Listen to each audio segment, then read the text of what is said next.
Hello again, everyone. It's Thursday. I'm doing another update. I have a hell of a lot to talk to you about.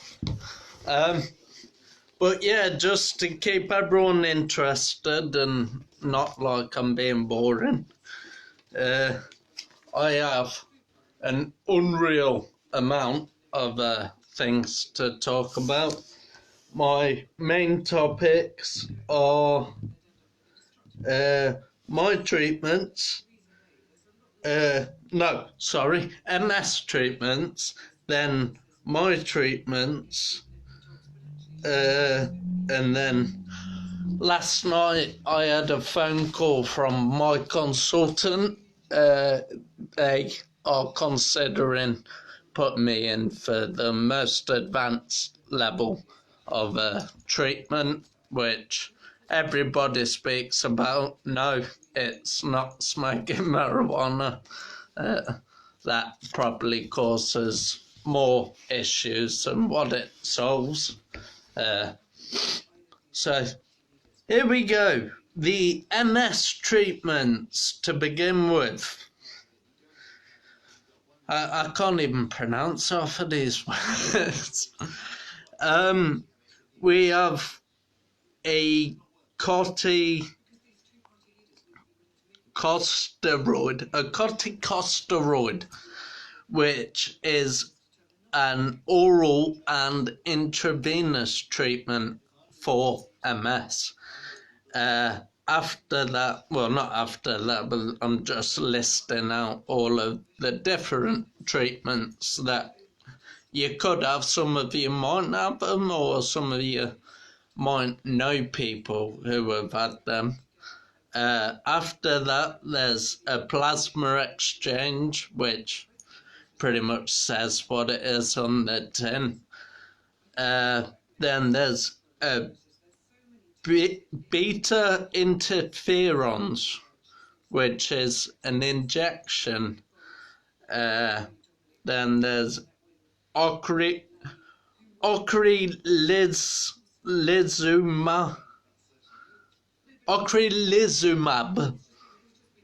Tell you what, whoever comes up with these names, it's like people with dyslexia. Why would you tell someone who can't use letters or words a really long Latin word? They ain't gonna be able to say it. After that, there's a Glatiroma acetate.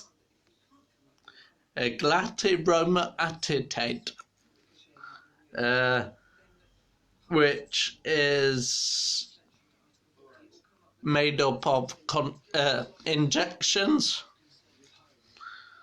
Tell you what, they don't make this easy, do they? Then there's a Glatiroma acetate, which is also an injection. Then there's dimethyl fumarate. I'll be here forever trying to pronounce this. Given that one fails, it's objective.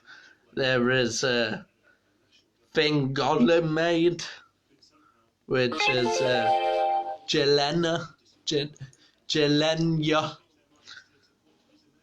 and that's taken orally, so whether it's liquid or tablets would depend on the individual that receives that medication. Then there's fingolimod,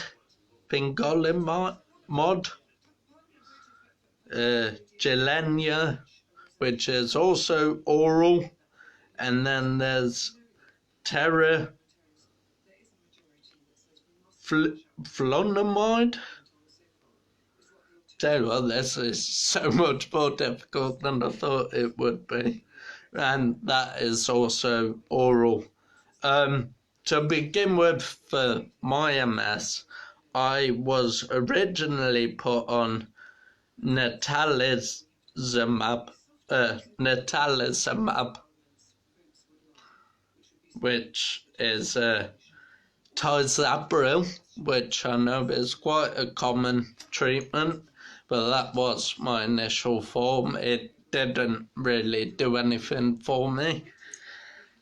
After which I was put on alemtuzumab, which is an intravenous treatment, so you're essentially put on a drip. To begin with, it was 5 hours per day for 5 days. Then the second year it was for 3 days. And as well as that, there's my taxon train. So it's not easy saying any of those words.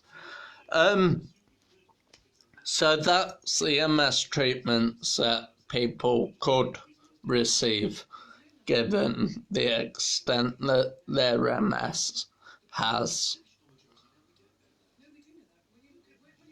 essentially affected the individual diagnosed with multiple sclerosis. After which, my treatments and the effects, I've already told you when I went through that list. I told you what treatments I used. So I had natalizumab, which is Tizabro, which I know a lot of people do use. Then I had the alemtuzumab for 2 consecutive years, which did work, and it almost completely eradicated my multiple sclerosis. But I'd say about 6 months after having the second infusion, the second dose, my MS is quite quickly gone downhill. I had a phone call from my neurological consultant. Tell you what, these names get longer. Wait until I tell you this next one.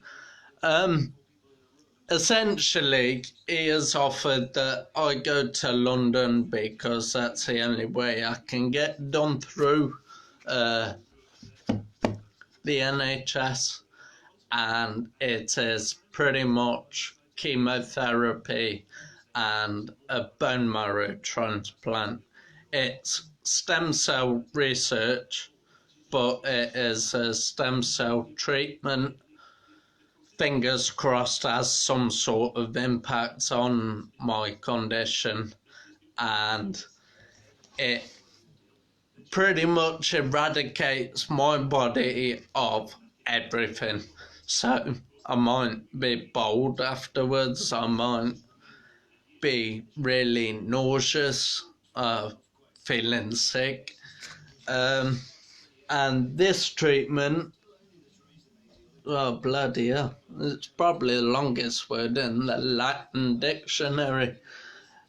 It is the autologous hemotopoietic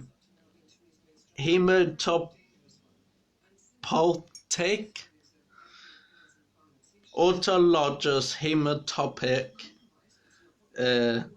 stem cell transplant, which quite nicely shortens down to HSCT, which is Hotel Sierra Charlie Tango, phonetic alphabet for anybody that knows it. This aims to destroy the faulty immune system using chemotherapy, and like it says initially, the bone marrow transplant, but that is essentially bone marrow that is from my body that is healthy and doesn't contain multiple sclerosis. there has been a lot of positive outcomes, but then again, there has been people who haven't seen effects. Obviously, MS, there's no cure for it, but this seems to be the best thing that you could have if you're fit and healthy, and that nothing else seems to work. It is a last case scenario. But yeah, hopefully, I mean, don't get me wrong, I am pretty scared. Let's say scared, because I know that the impact of this treatment could hold me very close to death's doorstep, if you know what I mean. I have multiple concerns after having been offered. My initial reaction to my consultant was, give me anything you can, get rid of this rubbish. Which I'm sure a lot of people think, but it does worry me, it scares me, the fact that I'm going to be put through a hell of a lot of pain, and my body is really going to suffer initially from this treatment. However, I might get better, I might not.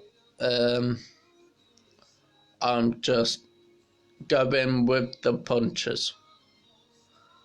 I'm just keeping calm and carrying on. That's probably the most motto saying, however you want to put it.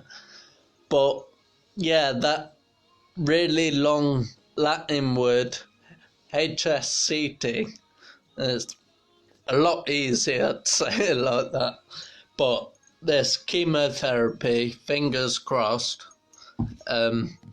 it might have some sort of positive outcome, even if it makes it so I can see again. I mean, I'd love to be able to get back on the road, but I'm not particularly bothered about walking and stuff if it stays at the extent that it is now. I've managed to figure out ways of overcoming the difficulties. However, I have also got to take into consideration I have my two sons, and I want to be able to go out and play football with them, go out and teach them how to drive. My mother and I did inform a few of my family members and family friends yesterday after the phone call, so they were aware of what I was gonna say in this video. And my phone's going nuts. I just want everyone to know this isn't a guaranteed resolution to all of the problems that my MS has caused me. But if anybody has any questions or they want anything in more detail, I will share the link on this page for all of the multiple sclerosis treatments and the outcomes of doing so and how this medication is administered. But on a positive note, I'm starting to get hair again. I actually said yesterday I need to get my hair cut short back and sides, starting to irritate me as much as people might look at it and think, well, it's not really that long. But yeah, I just thought it was the right thing to do to inform everyone of the medications, try and educate a few people. Some people might be concerned that they have the development of multiple sclerosis occurring on a biological situation. However, I'm not saying I can say more than a consultant. They know a hell of a lot more than I do. They went to university, they got a degree, they've done it for a living for God knows how long. And I'm doing these videos to try and educate the people that may not already know, or just to give a little extra information to the people that do. So thank you to everyone that has watched, and I'll read through the comments afterwards. I might not see great, but I can read the messages. Thanks everyone who has watched. Thanks everyone who is going to watch. I understand it's midday and a lot of people are working. So, yeah, thank you everyone. There's a little insight to medication forms and what has and hasn't worked for me. Well, no, just what hasn't worked for me, but I have received. And hopefully we might be able to prevent any deterioration for anybody. The whole point of this page is to try and make life that little bit easier, or give people that little bit extra knowledge, and hopefully it's beneficial for everyone. So I love you and leave you. Thank you for watching. Thank you those of you who are going to watch, and hopefully I'll see some of you soon. I'm gonna take my little wagon, what's it called, mobility scooter out for a spin and get used to it. So yeah, take care everyone. Thank you. Goodbye.